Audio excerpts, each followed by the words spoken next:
Minsan, pag sobrang malaki yung kailangan din na amount, malaki-laking amount, bahay na ang sinasanla. Hindi sangla sa bangko, kundi sa isang individual din.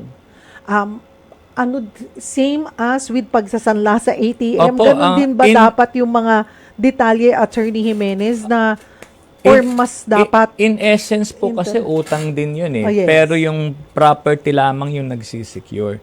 So doon sa utang, kailangan naaayon pa rin doon sa panuntunan ng batas. So, ano po yung mga dapat tandaan or may mga for the protection of doon sa pinagsasanglaan at sa magsasangla, ano yung mga dapat nilang ano po? Kapag ka po Detalye. real property na yung magiging security nung isinasangla, kinakailangan po ito na meron pong tinatawag na real estate mortgage. Yung real estate mortgage po ay isang dokumentong legal na kung saan nandun yung terms nung utang na kung hindi ka makabayad, saka lamang pwedeng i-foreclose yung iyong property. At ito pong real estate mortgage ay dapat naka-annotate dun sa property. Hindi po uubra na ibinigay mo lamang yung titulo, umutang ka, at pag hindi nakabayad, ibig sabihin, iyon na yung titulo. Yun po yung misnomer Dapat ho ay may real estate mortgage na magre-reflect doon sa transaction. Ganon din kung sasakyan halimbawa, kailangan meron din chattel mortgage na ito naman ay ina-annotate din doon sa ORCR. Kahit na po sa individual isasangla? Opo.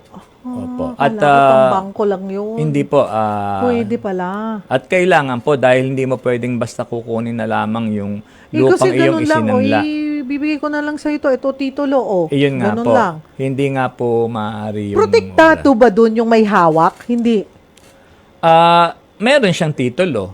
Ngayon, kung sakaling hindi siya bayaran, kinakailangan siyang magdemanda at pagka napatunayan na ganito na kalaki ang dapat bayaran, ipo-foreclose niya ngayon, i-auction naman niya yung kanyang titulo. Kumbaga po, pagka nagkaroon ng paborableng desisyon yung korte, para ma-execute mo yung inaward ng court, maghahanap ng properties. Ngayon, since hawak mo yung titulo niya, yun ang i-attach naman para i-public auction ng sheriff.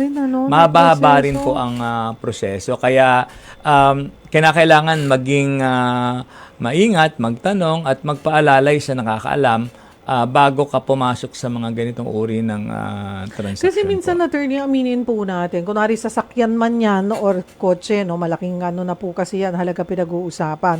Hawak yung ORCR. Diba? Pero wala yung...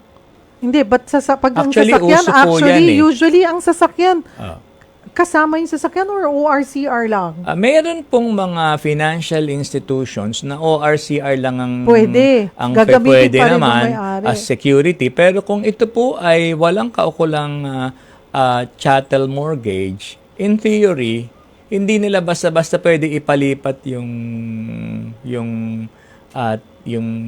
registration sa pangalan nila.